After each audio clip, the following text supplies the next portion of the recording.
What's up, everybody? Welcome back to our series about kratom addiction and trauma. In today's video, we are going to talk about acceptance and integration of our trauma, what that looks like, what my experience was with it, what are some ways that you can navigate this. So let's get into it. I'm going to start off with just a general idea of what acceptance and integration even means. So as we left off in the last video, we were talking about grief in the trauma healing process. And this is something that is an essential part of the healing process for us.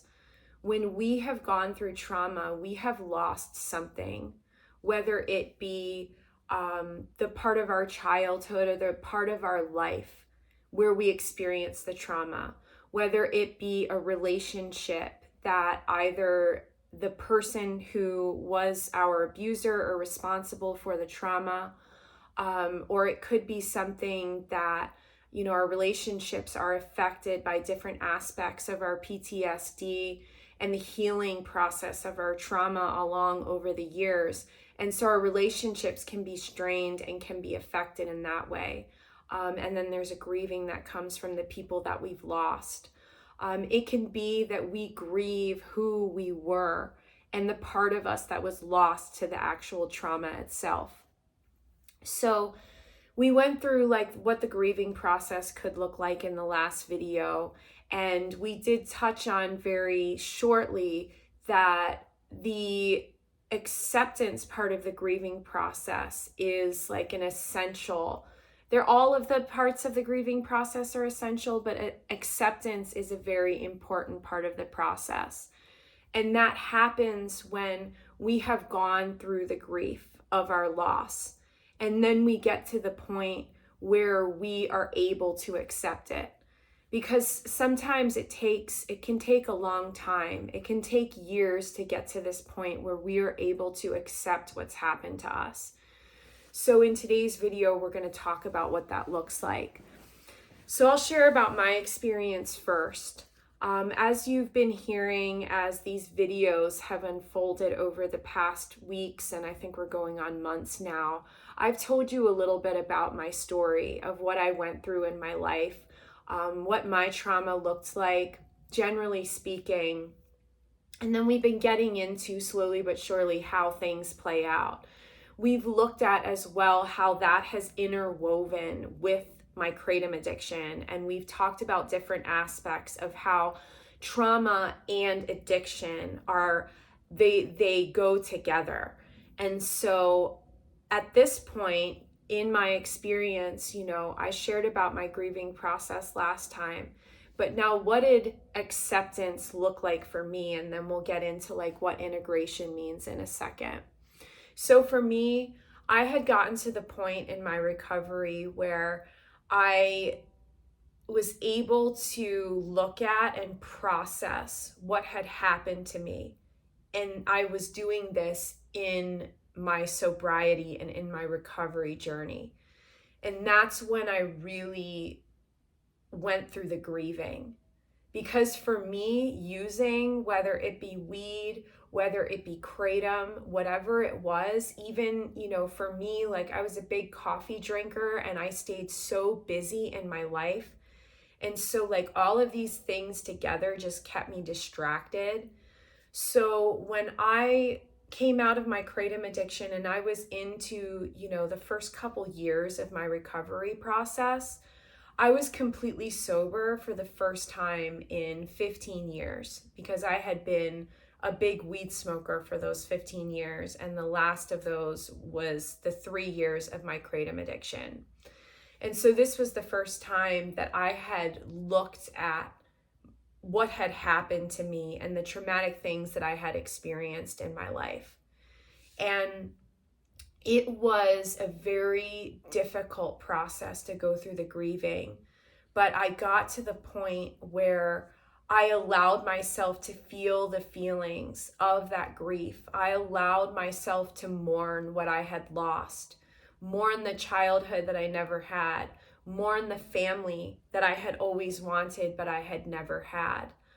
And I was doing this sober, and it was hard, and it was raw, and it was challenging on so many levels, but it was so beautiful because it was real and it was authentic and it was organic in the sense that it wasn't there wasn't anything fake about it. Over the years dealing with trauma, I had found different ways to compartmentalize it in my brain and in my life, and to busy myself so that I didn't have to think about it, or to, put it in these little boxes. Like, if I, only looked at a part of it, then it wouldn't be so painful that it would, affect me. So when I got to that point where I was grieving it, and I unpacked everything that was in those little boxes that I had compartmentalized what had happened to me into, and I was able to look at it with a sober mind and sober eyes, and I was able to feel the anger, feel the sadness, feel the pain, feel the loss. I was in that space of grieving for probably, to put a time frame on it, and keep in mind everybody's time frame is going to be different, but for me it was probably a good year-long process. And I got myself into faith-based trauma therapy, which was awesome in a lot of ways because it gave me the space to be able to unpack different things that had happened and have a living, breathing person sitting across from me, validating what I had been through and letting me know that what I experienced and what I had gone through was not okay. And I realized, because I didn't stay in therapy for longer than that year, because for me personally, and it may be different for you, but for me, I realized that at the end of it, that's ultimately what I was paying for, was that validation. Because in my personal experience, one of the most difficult things about processing the trauma for me was that I come from a very dysfunctional family, where what had happened and my perception and experience of it were minimized by the people around me and by my abuser. And it was really difficult, and it would cause a lot of tension between me and my family, because as I'm going through different aspects of my life and interacting with my family in different ways, there would be moments where I would be triggered when I was around my abuser. And a lot of my family members wouldn't understand why I would act the way that I would act. And it was always, I was, made into the scapegoat with all of it, where I was the one that was blamed. I was the one that was blamed by my abuser, that like, oh, she's just this, or she's just that, or it's her fault, or she holds on to things for too long and she won't let things go.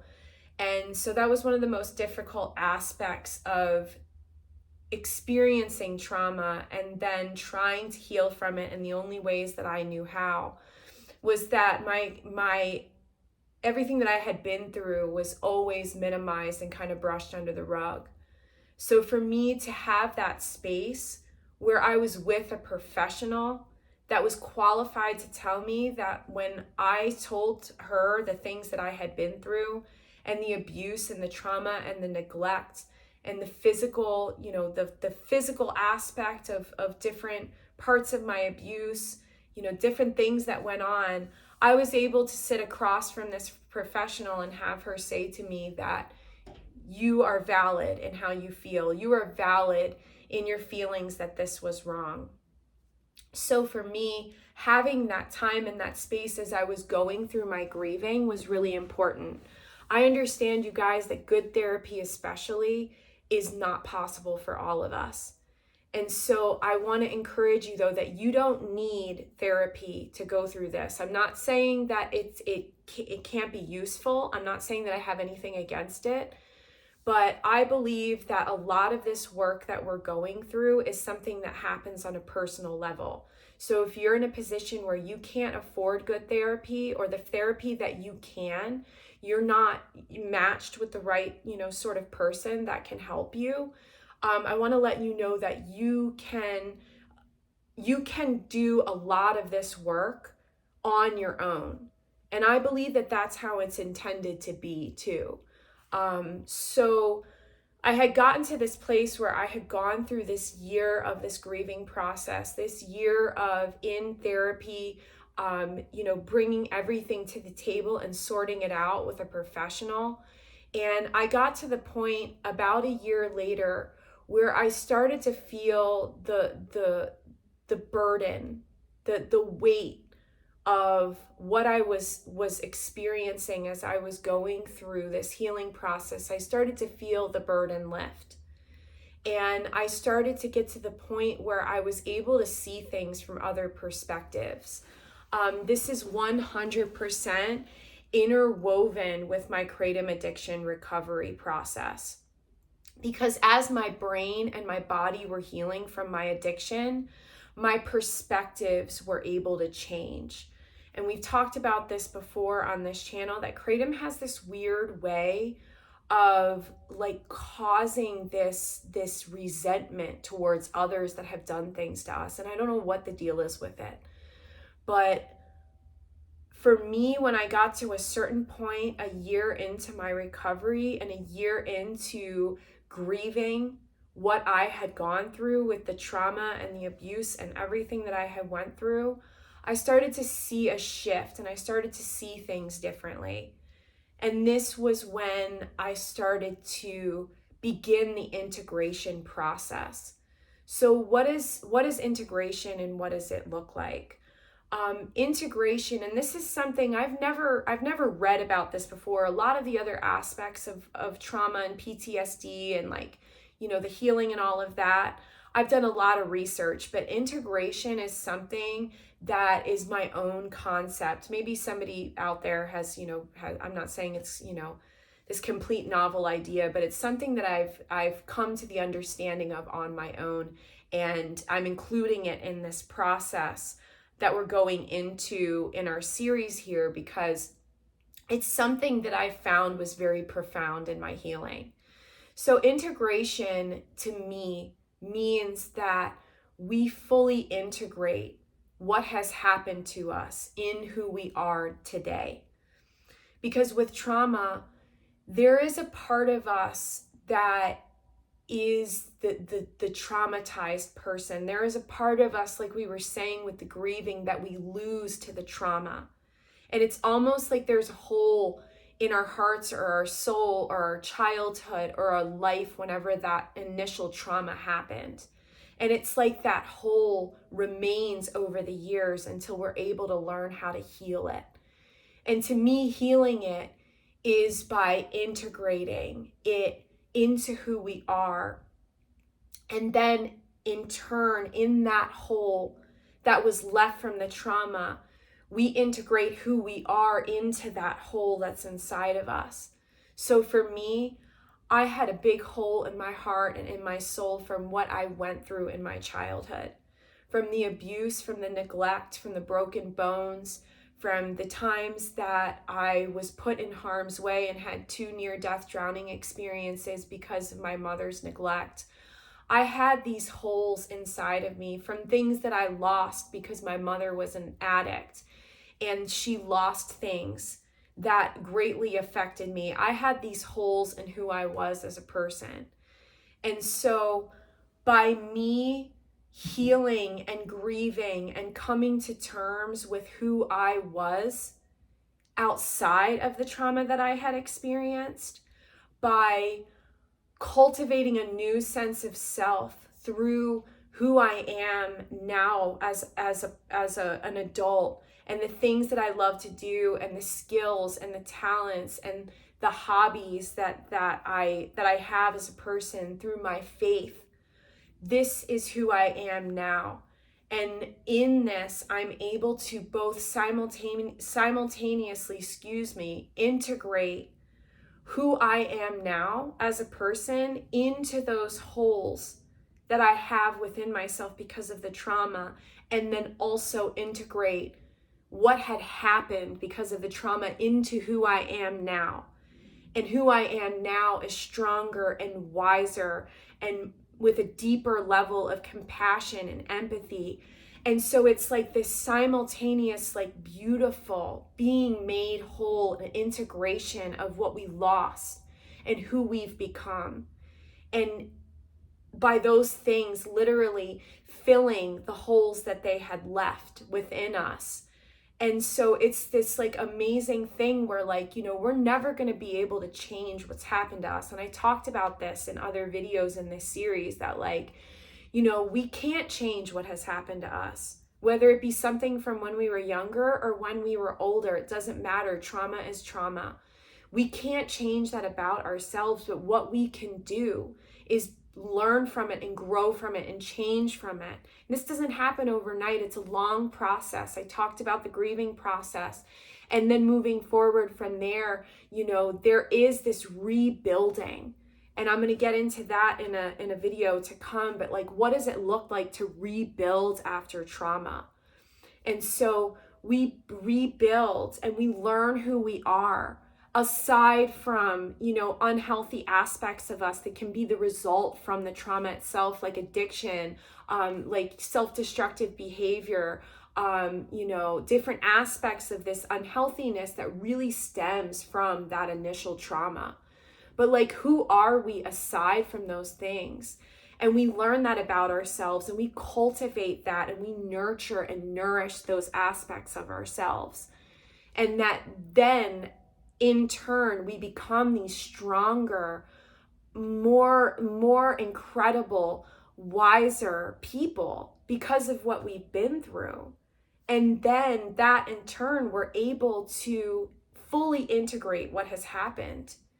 So how does this look like for you? You may not be to that step in the process. And I'm going to be straight up with you guys. Like, this isn't a cut and dry linear process. This is something that takes a lot of time, and it takes a lot of pain. And it's kind of like 2 steps forward, 4 steps back sort of thing sometimes, where like we think that we're doing okay, but then we have little things that trip us up. And it's, I can talk about like, oh, this is what happened for me, but like the process continues for me. None of us are perfect.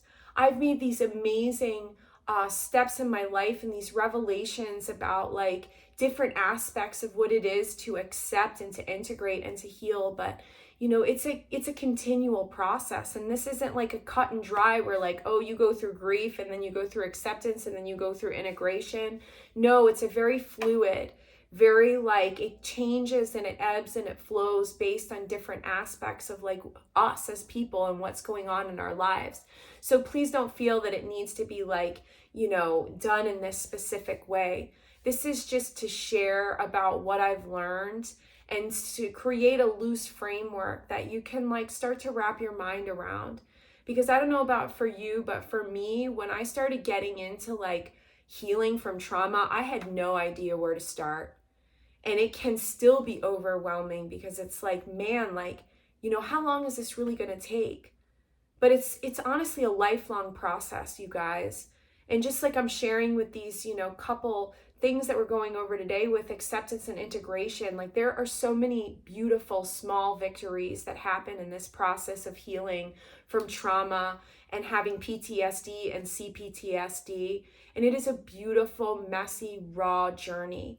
And if I could go back and have a perfect childhood, would I have done it? No, I wouldn't have, because this is who makes me what I am today. And this is who makes you what you are today.